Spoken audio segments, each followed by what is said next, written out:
Ngara namida weram phongkiba panam chedagi maruodba paw khara khangasaraga miyamda khudo tamjage National Highway 2 hangdokpada Kukijo Council gayanaba purakhrei miyamgi kholaw mayokta term and condition kharada su agreement chahi ama sangdokhrei su group ki kadarasing physical verification chathaduna foreign nation yawbra thidokadore revised ground rules Manipur gi territory integrity da akaiba pidaba su group sing na India gi natraga mapaleba ke lala huruf amataga samnadaba su group sing na mi faba mi hatpa Lantu manghanba extortion yauna makhal amadagi hingsagi thong chathadaba su agreement sign tawnariba group singi mathakta Army Assam Rifles CAPF amasung State Police na operation chathadaba su group kadara marakta foreign nation yoramlabade makhoibadi list tawnaba security force na kadara sungbu physical verification ki akamba thabok lokhatwa su group kadara singna makhoigi khulai manak nakpa BSF CRPF KM da semnaba Term and condition ground rule khara semdok semjin tawraba matung suspension of operations su agreement chahi ama sangdokhrei amaramda Ministry of Home Affairs MIC amasung Kukijo Council KJC anigi marakta Delhi da hawkiba numi kharani asida wari sanaraba matung ngasidagi National Highway 2 hangdokpada free movement Kukijo Council gi maikedagi ayaba pikhrei lamdam asigi miyam amadi civil society organization kayana Kuki group singa chatnariba su agreement makhatana chathaba yaroi haina kana lauringai cherak asida ngasi Delhi da nakal ahom gi oiba mifam pangthoklaba matung suspension of operations su gi ground rule khara semdok semjin tawraba matung agreement asi chahi ama sangdokpada khoyek pinakrei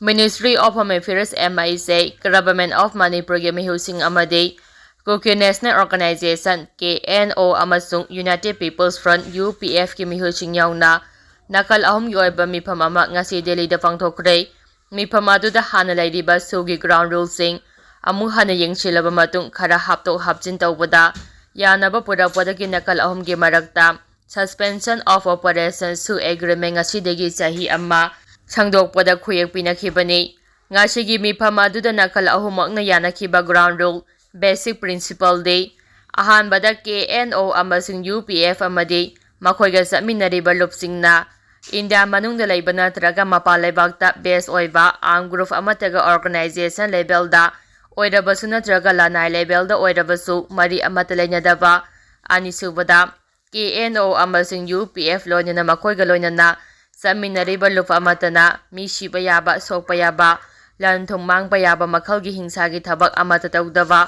masiga loinana security force amadi atai group sing natraga Mia marakta kidnapping amadi extortion na singba amada tawdaba ahum subada KNO amasung UPF loinana makhoiga saminariba lupsingna agreement asubo ngakna chaliba makhai makhoigi mathakta security force Army Assam Rifles Central Armed Police Force amadi State Police na operation chathadaba haiba wafam sing yauri revised ground rule asida Manipur gi territory integrity da akaiba pidaba Manipur da matam chupagi oina ingtaba phibam amada puraknabagi damak yasinaba ama purakpagi wafam su yauri loinana Manipur conflict asigi vulnerable oiba area da leiba designated camp tareki mafam hongdokpa designated camp asing hanthaba khulai sing manak nakpa CRPF BSF camp da semnaba amade security force na su group kadarasing physical verification chathaduna makhogi marakta foreign nation yawbra haina thidopaga loinana Yawmlabadi daily tawba haiba wafam sing asidasu KNO amasung UPF ki maikedagi ayaba pikhrei makhatarakpa pawda bafa jolan sinduna maitei janglakpa yaroi KJC Ministry of Home Affairs ka ngasi Delhi da KJC gi mihusinga wari sanaduna National Highway 2 hangdokpada yanakrabasu maitei na bafa jolan sinduna janglakpada yaroi haina Kukijo Council KJC na thadarakpa jola amada phongdorakli ngasi Delhi da nakal anigi marakta yanakhiba wafam adugi matangda mediana lana wahanthok pire haina su KJC na phongdoraduna National Highway 2 Imphal Dimapur lambida hanadagi hauna kilometer amadi transportation gi chathok chasina adumak tawduna lakli National Highway asi blockade tawbagi wafam leite maram asina reopening haibagi wafam leite mediana lana report tawbani maitei amasung Kukijo anigi marakta lairiba buffer zone sing ningthina maintain tawbaga loinana ꯃꯁꯤꯕꯨ ꯏꯀꯥꯏ ꯈꯨꯝꯅꯒꯗꯕꯅꯤ ꯍꯥꯏꯕ ꯋꯥꯐꯝꯁꯨ ꯊꯝꯂꯛꯂꯤ꯫ ꯑꯃꯔꯣꯝꯗ ꯀꯨꯝꯖꯥ 2023ꯒꯤ ꯃꯦ 3ꯗꯒꯤ ꯀꯨꯀꯤꯖꯣ ꯃꯤꯌꯥꯝꯒꯤ ꯃꯊꯛꯇ ꯆꯠꯊꯔꯤꯕ ꯖꯦꯅꯣꯁꯥꯏꯗ ꯑꯁꯤꯒꯤ ꯑꯆꯨꯝꯕ ꯋꯥꯌꯦꯜ ꯐꯪꯍꯜꯂꯨ ꯍꯥꯏꯕ ꯗꯤꯃꯥꯟ ꯇꯧꯗꯨꯅ ꯀꯨꯀꯤ ꯋꯨꯃꯦꯟꯁ ꯑꯣꯔꯒꯅꯥꯏꯖꯦꯁꯟ ꯐꯣꯔ ꯍ꯭ꯌꯨꯃꯦꯟ ꯔꯥꯏꯠꯁꯅ ꯊꯥ ꯑꯁꯤꯒꯤ 6ꯀꯤ ꯑꯌꯨꯛ ꯄꯨꯡ 12ꯗꯒꯤ ꯍꯧꯔꯒ ꯃꯤꯌꯥꯝꯒꯤ ꯈꯣꯡꯆꯠ ꯑꯃ ꯆꯨꯔꯆꯥꯟꯄꯨꯔꯒꯤ ꯀꯣꯏꯇꯦ ꯐꯨꯠꯕꯣꯜ ꯒ꯭ꯔꯥꯎꯟꯗꯒꯤ ꯍꯧꯔꯒ ꯇꯣꯏꯕꯨꯡꯒꯤ ꯋꯥꯔ ꯑꯣꯜ ꯔꯤꯃꯦꯝꯕꯔꯦꯟꯁ ꯐꯥꯎꯕ ꯆꯠꯀꯅꯤ ꯍꯥꯏꯔꯤ꯫ ꯃꯈꯥ ꯇꯥꯔꯛꯄ ꯄꯥꯎꯗ ꯂꯩꯉꯥꯛ ꯁꯦꯝꯅꯕ ꯁꯩꯇꯚ꯭ꯔꯇ ꯒꯣꯕꯤꯟꯗꯥꯁ ꯕꯤꯁ꯭ꯋꯖꯤꯠ ꯗꯦꯜꯂꯤꯗ ꯄꯥꯏꯁꯤꯟꯈ꯭ꯔꯦ꯫ ꯃꯣꯗꯤ ꯂꯥꯛꯄ ꯅꯨꯃꯤꯠꯇ ꯕꯤꯖꯦꯄꯤꯒꯤ ꯂꯤꯗꯔ ꯂꯥꯎꯊꯣꯛꯂꯕ ꯌꯥꯅ ꯂꯩꯔꯦ꯫ ꯃꯇꯝ ꯀꯨꯏꯅ ꯑꯅꯧꯕ ꯂꯩꯉꯥꯛ ꯑꯃ ꯁꯦꯝꯕ ꯉꯝꯗꯗꯨꯅ ꯂꯩꯔꯛꯂꯕ ꯑꯗꯨ ꯅꯧꯅ ꯂꯩꯉꯥꯛ ꯑꯃ ꯁꯦꯝꯂꯛꯄ ꯌꯥꯕꯒꯤ ꯑꯣꯏꯊꯣꯛꯄ ꯂꯩꯔꯛꯄꯗꯒꯤ ꯉꯁꯤ ꯒꯣꯕꯤꯟꯗꯥꯁ ꯀꯣꯟꯊꯧꯖꯝ ꯑꯃꯗꯤ ꯊꯣꯉꯥꯝ ꯕꯤꯁ꯭ꯋꯖꯤꯠ ꯗꯦꯜꯂꯤꯗ ꯄꯥꯏꯁꯤꯟꯈ꯭ꯔꯦ꯫ ꯉꯁꯤꯅ ꯃꯅꯤꯄꯨꯔꯒꯤ ꯁ꯭ꯄꯤꯀꯔ ꯊꯣꯛꯆꯣꯝ ꯁꯩꯇꯚ꯭ꯔꯇ ꯄꯥꯏꯁꯤꯟꯈ꯭ꯔꯦ꯫ ꯄ꯭ꯔꯥꯏꯝ ꯃꯤꯅꯤꯁꯇꯔ ꯅꯔꯦꯟꯗ꯭ꯔ ꯃꯣꯗꯤꯅ ꯃꯅꯤꯄꯨꯔꯗ ꯂꯥꯛꯄ ꯅꯨꯃꯤꯠꯇ ꯕꯤꯖꯦꯄꯤ ꯃꯅꯨꯡꯒꯤ ꯋꯥꯊꯣꯛ ꯂꯣꯏꯁꯤꯜꯂꯝꯕꯒ ꯂꯣꯏꯅꯅ